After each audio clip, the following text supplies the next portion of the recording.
Welcome everybody to University of Western State's webinar series. Today, we will be going over our student success services, which are offered here on campus.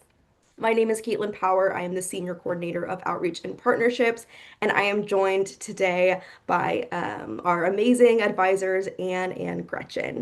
So if you guys wouldn't mind introducing yourselves to our guests today, and then we can jump on into the webinar. My name is Mbacke, and I am the Student Success Advisor. I work with students who are domestic students, those newly enrolled from fall 2024 through ongoing. And I also work with students who came in prior to fall of 2024 with the alphabet last name of A through K.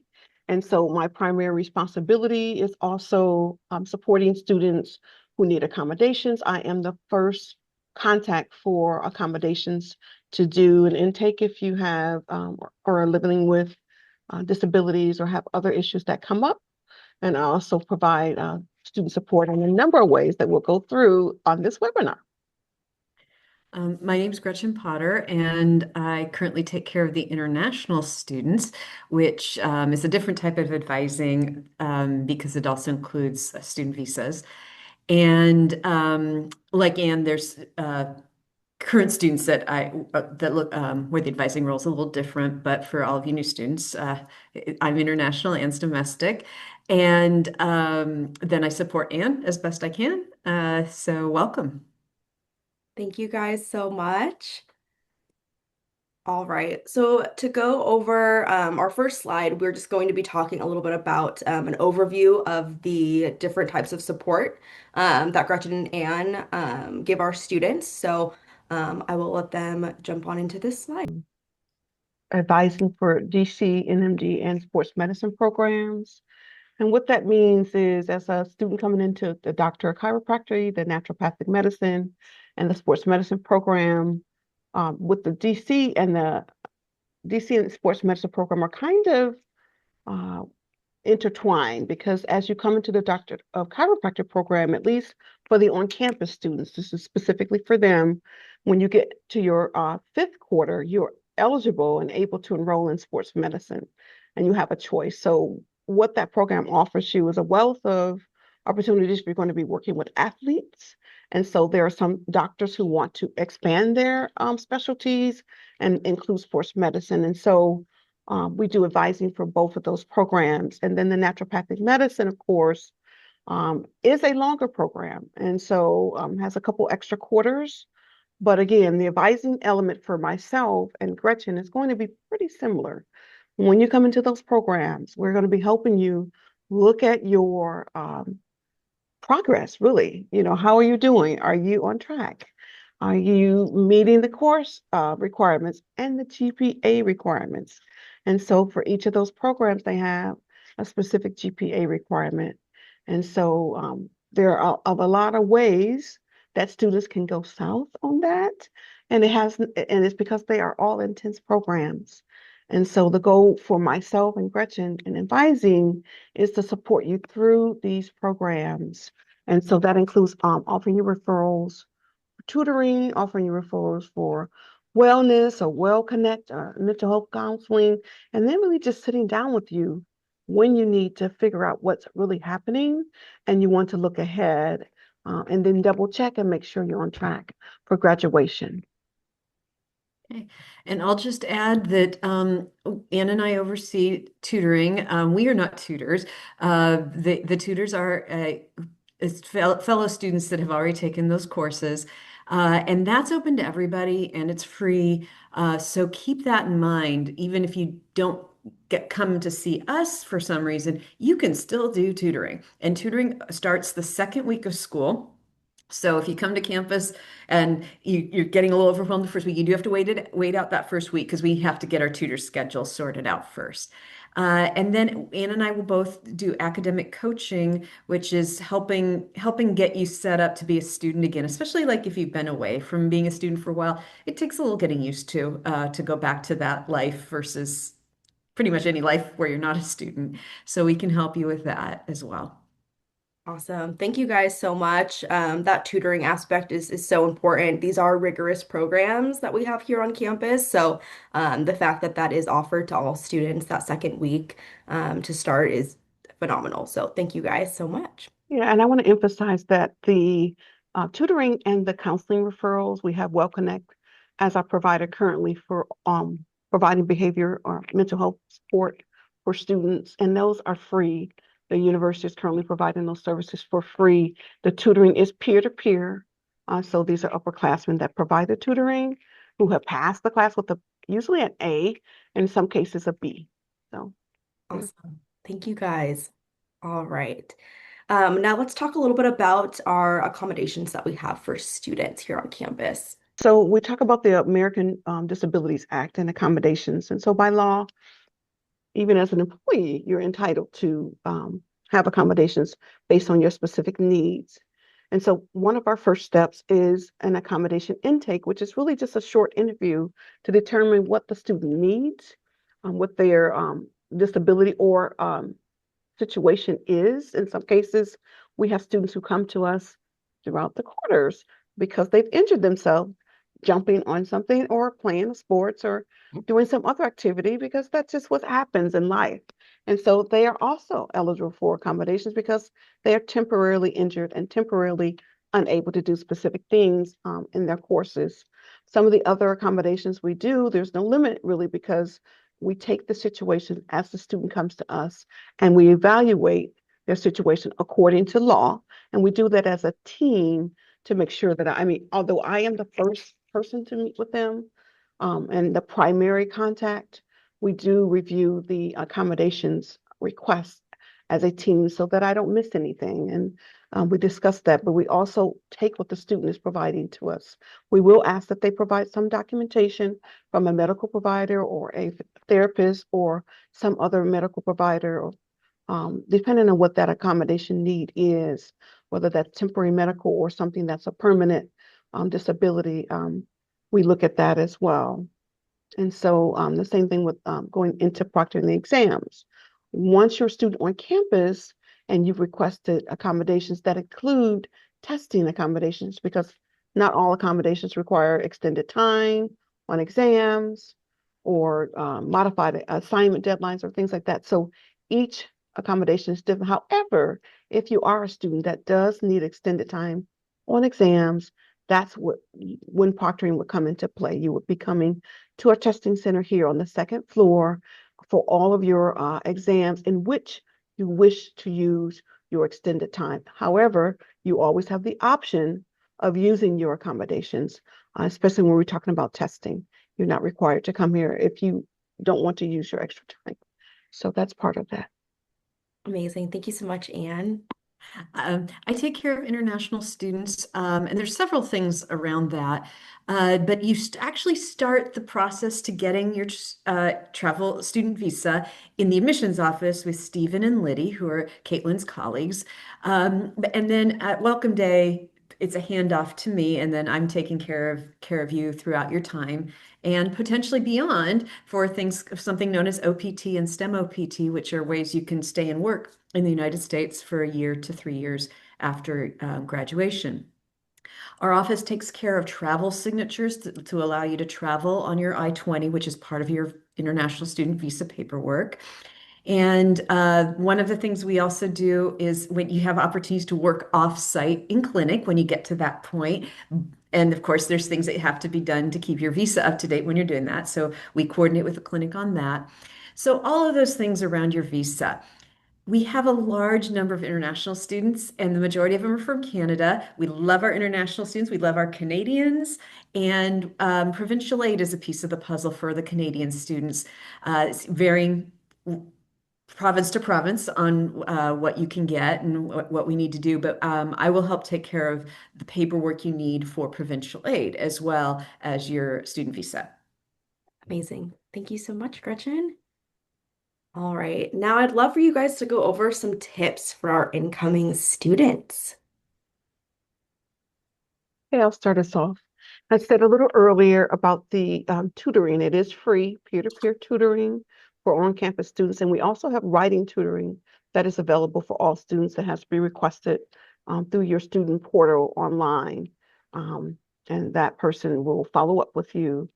Um, One of the things that comes up the most, and this is during our orientation, but as Gretchen and I go through the quarter each year, we find that we are seeing students who don't have great study habits or aren't expecting to study as much, even though they're in a grad program. So we try to tell them when they come into new student orientation or welcome day that you should be prepared to study. And not only should you be prepared to study, you should be prepared to study at least 2 to 3 hours for every credit hour of class that you have. So for example, I'm going to use Human Morphology 1, which is a 6 credit course for your Q1 quarter. So that instructor is amazing. All of our instructors are amazing. However, 6 credit hours means you need to be studying about at a minimum 18 hours a week for that one class. And then you'll have another class, which is CMA, 5 credits. So that's another 15 hours a week for that class. So trying to get students into the habit of studying and planning to have a lot of need to study for this intense program. Yeah, that's great. Thank you so much for putting those credit hours into perspective. I think is really important for students to know. So I'll add payment plans can be set up with student accounts, and we do recommend you contact student accounts before first week of class. And I'm going to plug for our international students because the provincial aid funds typically don't come by the first week of class. So you definitely want to set up a payment plan, even if it's around, hey, my funds are coming at this certain point. A couple other things, the clinic is free for all students. It's a great idea to use the clinic and that'll help you get familiar with what you'll be doing in the clinic in future years. And then there's a Syndaver lab, and some of you may be going, "What's a Syndaver?"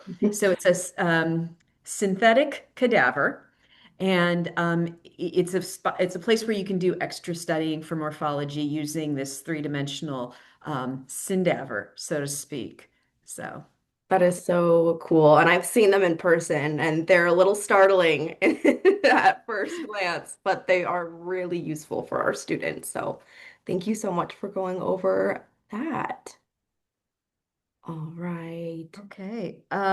Key academic resources. Yeah. So we have some academic resources, but the big one is Canvas. And this each of your classes, whether they're an online or an on-campus or in-person class, will have a Canvas site.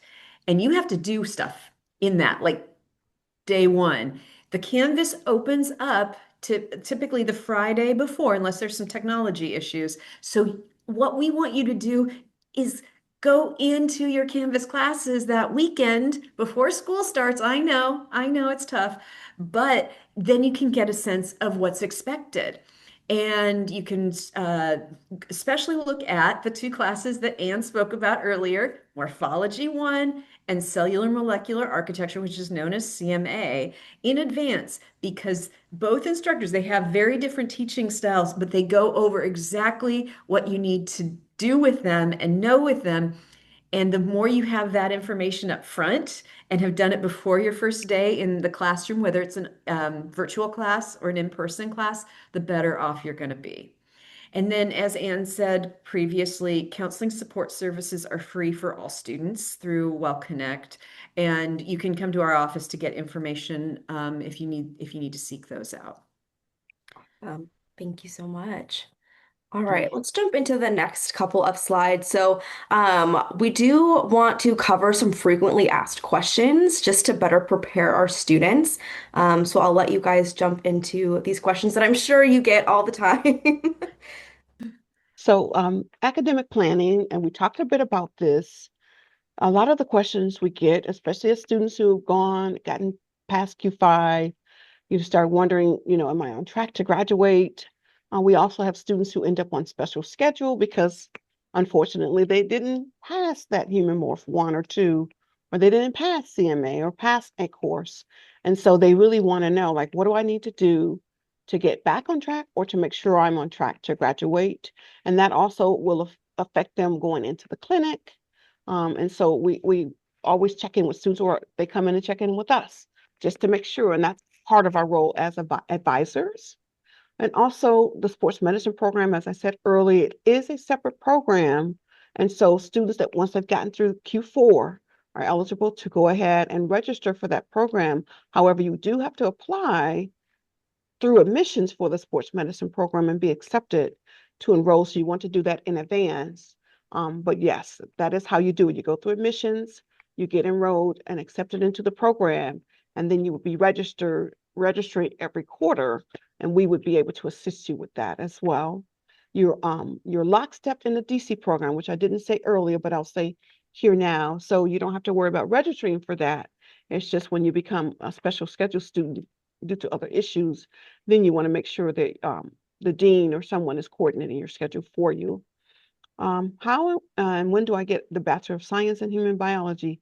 Do you want to take that one, Gretchen? Sure. So there's a bachelor's degree that you can get on your way to your NMD or your DC degree, and it's the Bachelor of Science in Human Biology. You can apply for it in quarter 5 and get it once quarter 5 is completed, because that's when all your basic science courses in the program are slated to be done. I highly recommend this. If you don't have a bachelor's degree when you arrive, if you just focused on your prereqs, you need to do this. You need to have a bachelor's degree. It can come back to haunt you later. I have seen that at other places I've worked, where someone's trying to go into like another graduate program and they can't because they don't have a bachelor's degree, even if they have a doctor of chiropractic, a doctor of naturopathic, or some other higher degree. So keep that in mind. It also is helpful for international students because remember when I said you could stay and work for 1 to 3 years? Some of those years depend on if you can get the bachelor's degree with us. Now, not everyone's eligible. If you already have a bachelor's degree in basically the same field, you can't get a second one. But that's something we would look at when we got close to that point. This is a degree you don't actually go back to admissions to apply for, and you apply for it through the registrar's office. So when you get on campus, we can help talk to you more about that.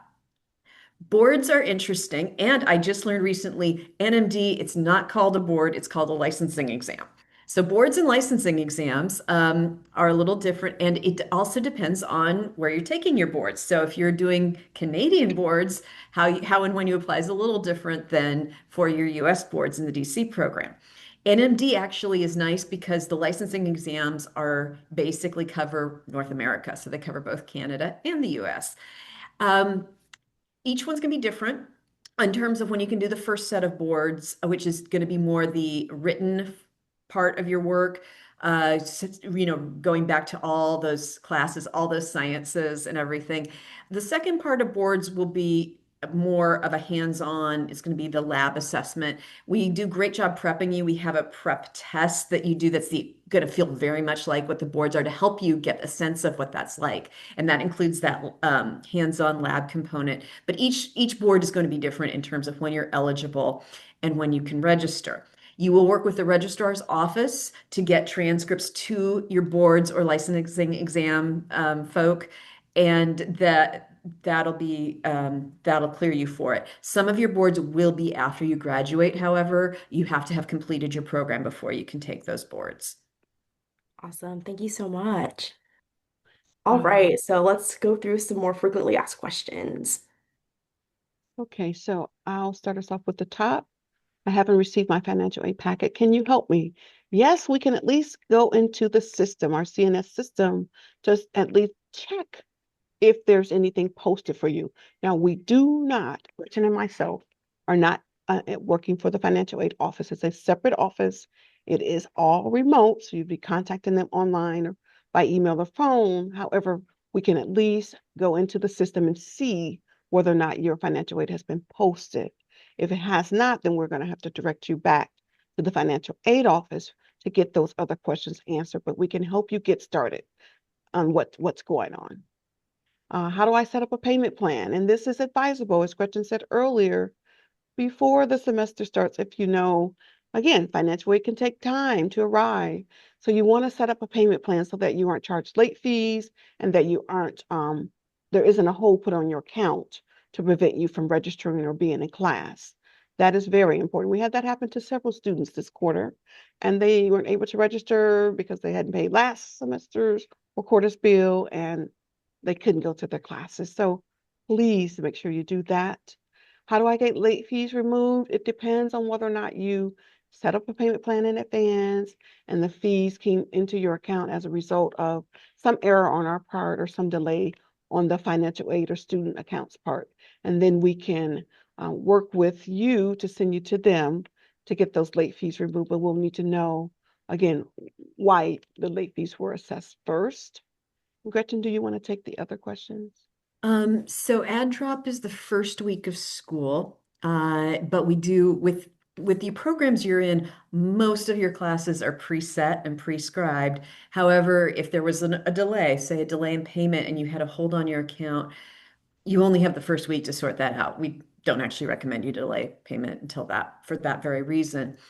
Um, but there are some electives in the DC program, and if you're doing the sports med program, that's a little different in terms of getting registered. So you want to ideally have everything sorted before the first day of school, but you have the first week to adjust your schedule. Now, that said, your first term, everything's preset for you. So nothing to do for first term in terms of adding or dropping. If you haven't received your schedule, we get this a lot, or they say, hey, classes are missing from my schedule. Well, what happens is they start putting together the schedules maybe two-thirds of the way into the term for the next term, but it doesn't happen like all at once. They're not setting, oh, we're going to register you for all your classes today. So they'll start with certain classes and they'll kind of add them throughout the rest of the term. So if you're seeing like a partial schedule or something in the prior term, you're still in the prior term, you're going to be okay. Um, Now, if you're on special schedule, that is going to spill into your break. So in some cases, you may actually not get your final schedule until during the break.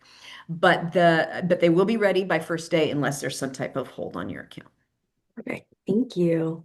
All right. We've got a couple more here. Okay, I'll start us off. Leaves and attendance. What happens if I need to take a leave of absence? You, as a student, whether you're online or on campus, are actually allowed 4 quarters worth of leave.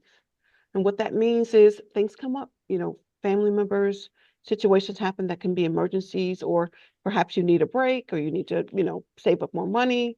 You can take a leave of absence. There is a form online and it's accessible through your student portal. It's accessible through the UWS website where you would just be completing a temporary leave for a quarter or 2 quarters or three.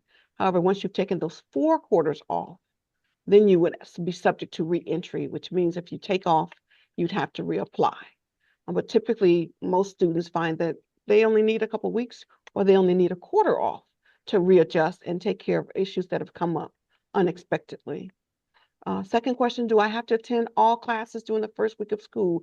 Yes, you do.